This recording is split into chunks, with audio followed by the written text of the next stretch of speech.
안녕하세요. 당신 근처의 법무법인 명재 이재희 변호사입니다.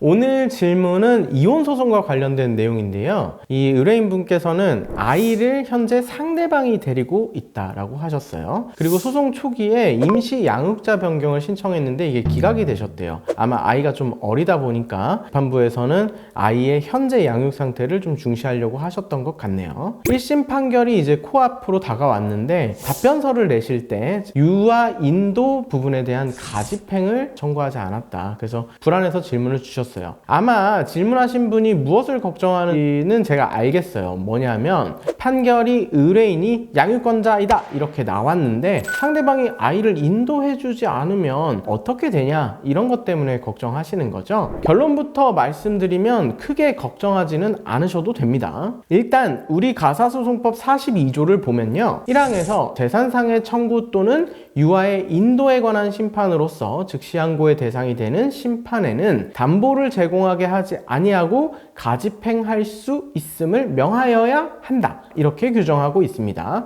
그리고 3항에서 판결로 유아의 인도를 명하는 경우에도 1항을 준용한다 이렇게 해서 1항과 같다. 즉 당사자가 굳이 따로 가집행을 청구하지 않더라도 명하여야 한다라고 규정되어 있기 때문에 판결문에 가집행이 붙어서 나오게 됩니다. 그리고 상대방이 항소를 하면서 아이를 인도하여 주지 않으면 이때 항소심에서는 100% 양육권 판정이 뒤집힐 수 없게 돼요. 즉 의뢰인에게 양육권이 그대로 인정되는 거죠. 상대방도 양육권 받고 싶다면 인도 안 할 수가 없습니다. 그런데 이게 최종적으로 판결이 확정된 다음에 유아인도 가집행 같은 경우에 재산이랑은 다르게 강제로 애를 업어올 수는 없잖아요. 그래서 사실 추후 이행하지 않는다면 거액의 간접강제금을 설정하는 방식으로 다시 유아인도 심판을 신청하는 것이 맞습니다. 대부분의 경우에는 판결대로 이행을 하시니까 미리 걱정하시지는 않으셔도 되고요. 일단 제 경험상 아이가 자신이 정확한 의사를 표현할 수 없을 때나 초등학교 저학년 때까지는 대체로 엄마 쪽이 확실히 양육에 있어서는 유리한 것이 맞습니다. 많은 분들이 경제력 등을 고민하시기는 하는데요. 이러한 문제는 사실 양육비로 해결하면 되는 것이기 때문에 양육권이